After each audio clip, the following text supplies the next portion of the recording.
നിങ്ങളുടെ പേരെങ്ങനെയാണ്? എൻ്റെ ആദ്യത്തെ 3 പുസ്തകങ്ങൾ മൾബറി പ്രസിദ്ധീകരിച്ചത്. അത് പിന്നെ ഉഷ്ണമേഖലയിലെ ശലഭം എന്ന് പറഞ്ഞ ഒരു ചെറുകഥാ സമാഹാരം.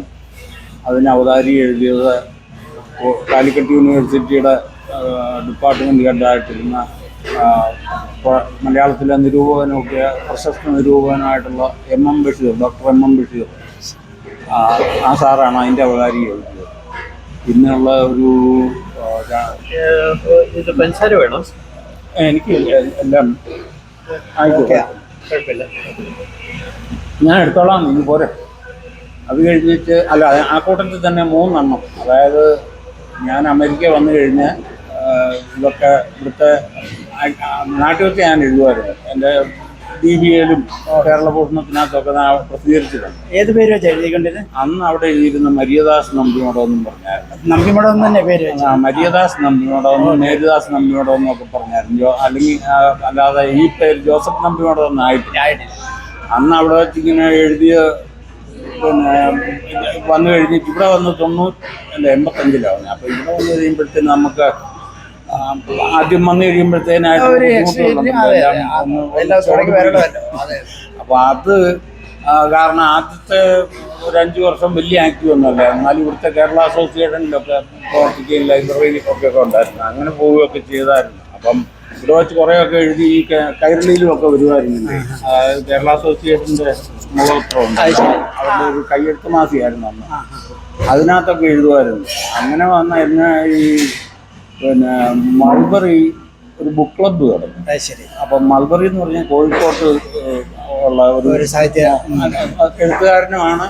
ശരി, ഒരു ബുക്കിൻ്റെ ഇത് തുടങ്ങി. പുസ്തകങ്ങൾ ഈ പിന്നെ ഓരോ പുസ്തകങ്ങൾ ഇറങ്ങിയിട്ട് നമുക്ക് അയച്ചു തരികയും അങ്ങനെ കോണ്ടാക്ട് വന്നു കഴിഞ്ഞപ്പോഴത്തേന് പുള്ളി പറഞ്ഞ് എൻ്റെ എല്ലാം കൂടെ കൂട്ടി ഒരെണ്ണം പുസ്തകം ഇറക്കാമെന്ന് പറഞ്ഞ് പുള്ളി നിർബന്ധിച്ചിട്ട് ആണ് 3 എണ്ണം ഒന്നിച്ച് പുള്ളി പ്രസിദ്ധീകരിക്കും. അതായത് ഒന്ന് ഞാൻ പറഞ്ഞില്ല, ആദ്യം പറഞ്ഞ ചെറുകഥാ സമാഹാരം ഉഷ്ണമേഖലയിലെ ശലഭം. അതിന് അവതാരി എഴുതിയത് നമ്മുടെ കോഴിക്കോട് യൂണിവേഴ്സിറ്റി മലയാളം പ്രൊഫസറും ഡിപ്പാർട്ട്മെൻറ്റ് ഹെഡുമായിട്ടിരുന്ന ഡോക്ടർ MM ബഷീർ, മലയാളത്തിലെ പ്രശസ്ത നിരൂപകർ. അങ്ങനെയാണ് അതിന് എഴുതിയത് അവതാരിക. പിന്നെ ഒരു കളക്ഷൻ ഓഫ് ലേഖനം, അതായത് ലേഖന സമാഹാരം ഒരെണ്ണം. അത് പിന്നെ അതിൻ്റെ ഈ പറഞ്ഞ മലയാളം പത്രത്തിനകത്തും ഈ ആ ലേഖനത്തെപ്പറ്റി നല്ലൊരു അഭിപ്രായം എഴുതിയായിരുന്നു കൃഷ്ണൻ നായർ. അതായത് ജോസഫ് നമ്പിമടം ഡാളസ്, അത് കലാമതി അല്ല, അതിൻ്റെ പേര് മലയാള നാടാണ്. അത് അന്നാ ഞാൻ കോളേജിൽ പഠിച്ചിരുന്ന പോലെ ഇതൊക്കെ വായിക്കുമായിരുന്നു.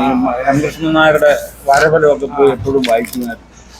അപ്പം ആ അരുന്ധതിറോ ഇല്ലേ, പിന്നെ ബുക്കർ പ്രൈസ് കിട്ടിയ അരുന്ധതിയുടെ ലേഖനത്തെപ്പറ്റി ഞാനൊരെണ്ണം എഴുതിയായിരുന്നു. കൊച്ചുകാര്യങ്ങളുടെ തമ്പുരാൻ എന്ന അരുന്ധതി നക്ഷത്രം എന്നും പറഞ്ഞൊരു ലേഖനം എഴുതിയായിരുന്നു.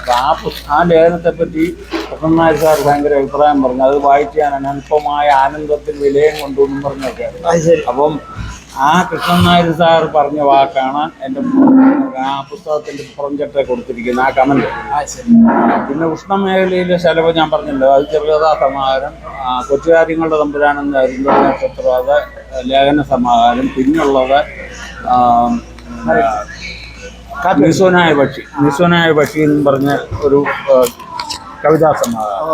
അതിന് അവതാരി എഴുതിയത് പിന്നെ നമ്മുടെ അയ്യപ്പ പണിക്കർ സാർ, അന്നത്തെ ടോപ്പ് റൈറ്ററാണ്. അങ്ങനെയാണ് അവതാരി അതിന് എഴുതിയിരിക്കുന്നത്. അത് അവതാരി എഴുതിയ എന്നെ കൂട്ടിക്കൊണ്ട് പോയത് ഡോക്ടർ വിനയേന്ദ്രൻ സാർ.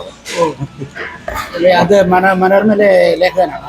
അല്ലല്ല, വിനയേന്ദ്രൻ സാർ എന്ന് പറഞ്ഞ പ്രശസ്ത കവിയാണ്. അതായത് പിന്നെ എന്താ യൂണിവേഴ്സിറ്റി, പിന്നെ കേരള യൂണിവേഴ്സിറ്റി അല്ല, നമ്മൾ കോട്ടയത്ത് മഹാത്മാഗാന്ധി യൂണിവേഴ്സിറ്റി. നമ്മൾ പോന്നു കഴിഞ്ഞാണല്ലോ അന്ന് ഞങ്ങൾ കേരള യൂണിവേഴ്സിറ്റിയിലാണ് പഠിച്ചത്. ഇത് വന്നപ്പോഴത്തേക്ക് അവിടുത്തെ ഡീനായിരുന്നു. സ്കൂൾ ഓഫ് ലെറ്റേഴ്സിന്റെ അന്ന് കേരള അന്ന് ഞാൻ 76-78 അങ്ങേര് ഞാനുമായിട്ട് വലിയ കൂട്ടായിരുന്നു. ഇവിടെ അമേരിക്ക വരികയൊക്കെ ചെയ്തിട്ടുണ്ട്. അപ്പം പുള്ളി എന്നെ കൂട്ടിക്കൊണ്ട് പോയി അവതാരിയെ മേടിച്ചു തരികയായിരുന്നു. അത് ഇത് എല്ലാം ഉണ്ട്. ഒരു ചെറിയ ഓംലെറ്റ് പോലെ ഉണ്ട്, പിന്നെ ചെറിയൊരു ഇത് ഇതെല്ലാം കൂടെ വെജിറ്റേറിയനാണ്. ഇത് ഒരു ബ്രെഡ്. ഇത് മൂന്നും തിന്നോളാം. സാഹിത്യകാരന്മാർ കൂടുതൽ എനർജി വേണ്ടത് അതുപോലെ ഞാൻ വിചാരിച്ചത് സഹലം ഞാൻ എടുത്തു.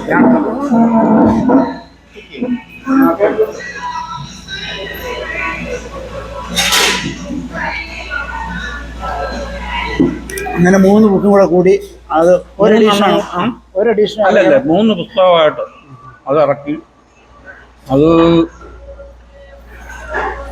പിന്നെ പബ്ലിഷ് ചെയ്തപ്പോഴത്തേന് ഞാൻ പോയില്ല. പബ്ലിഷ് എന്ന് പറഞ്ഞാൽ എൻ്റെ പിന്നെ എന്തുവാ പ്രകാശനം ചെയ്യുന്നത് എനിക്ക് പോകാൻ പറ്റിയില്ല. അത് അവിടെ വെച്ച് പെരുന്തേനരുവി എന്ന് പറഞ്ഞൊരു സ്ഥലത്ത് വെച്ച് അവിടുത്തെ കേരളത്തിലെ സാഹിത്യകാരന്മാരുടെ ഒരു കൂട്ടായ്മയുണ്ട്. അവരുടെ ആ സമ്മേളനത്തിൽ വെച്ചാണ് ഞാൻ പോലും പോയില്ല. അന്ന് എന്താ പിന്നെ കേരള യൂണിവേഴ്സിറ്റിയുടെ ഇംഗ്ലീഷ് ഡിപ്പാർട്ട്മെൻറ്റിൻ്റെ തലവൻ ഒരു Ravindra sir, അഭിനേന്ദ്ര sir, Ayyappa Panicker sir, ഇവരെ 3 പേരും കൂടാണ് അത് പ്രകാശനം ചെയ്തത്. അന്ന് ഇതുപോലെ സൂമോ അല്ലെ ഒന്നും ഇല്ലല്ലോ, ടെക്നോളജി ഇല്ലല്ലോ, നമ്മളെ കാണിക്കാനും പറ്റുന്നില്ല. എന്നിട്ട് പിന്നെ അവരവിടെ വെച്ച് പ്രകാശനം ചെയ്ത് എനിക്ക് പിന്നെ അതിൻ്റെ ന്യൂസ് പുള്ളി സാറ് തന്നെ എഴുതി, അഭിനേന്ദ്ര സാറ് തന്നെ എഴുതി അയച്ചു തരുമായിരുന്നു. കുറച്ച് ഫോട്ടോയും ഒക്കെ ആയിട്ട് അതിൻ്റെ കയ്യിലുണ്ട് ഫോട്ടോയൊക്കെ ഇപ്പോഴും. അപ്പോൾ ഇപ്പം പബ്ലിഷ് ചെയ്ത് അത് 3 ചെറുകഥ, ചെറുകഥ, കവിത, ലേഖനം, നോവൽ അല്ല സോറി ലേഖന സമാഹാരം ഒന്ന്, കൊച്ചുകാര്യങ്ങളുടെ തമ്പുരാൻ അരുന്നത് നക്ഷത്രം, കവിതാ സമാഹാരം നിത്വനായ ബഷീരും പറഞ്ഞിരണം, ഉഷ്ണമേഖലയിലെ ചെലവെന്ന് പറഞ്ഞ് ചെറുകഥാ സമാഹാരം. 3 ചെറിയ പുസ്തകമാണ്. ഞാൻ പറഞ്ഞില്ല ആദ്യത്തെ എല്ലാം കൂടെ കൂട്ടി ഒരെണ്ണം പുള്ളിയുടെ നിർബന്ധത്തിന് ഇറക്കിയത്. എനിക്കെല്ലാം അന്ന് വലിയ പ്ലാനൊന്നും ഇല്ലായിരുന്നു. അത് കഴിഞ്ഞ് പിന്നെ ഒരു കവിതാ സമാഹാരം ഇറക്കി, രണ്ടാമത്തെ, അതായത് 4-ാമത്തെ പുസ്തകം. അത് പിന്നെ അതിന് അവതാരി എഴുതിയിരിക്കുന്നത് നമ്മുടെ മധുസൂദനൻ സാറ്, പ്രൊഫസർ മധുസൂദനൻ സാറിൻ്റെ സെൻറ്റ് സേവിയേഴ്സിലെ പ്രൊഫസറും കണ്ടത് ഡിപ്പാർട്ട്മെൻറ്റുമായിരുന്നു. അങ്ങനെയാണ് അതിന് അവതാരി എഴുതിയിരിക്കുന്നത്. പിന്നെ അത് 4-ാമത്തെ, ഇനിയിപ്പോൾ 5-ാമത്തത് വർക്ക് നടന്നുകൊണ്ടിരിക്കുന്നു.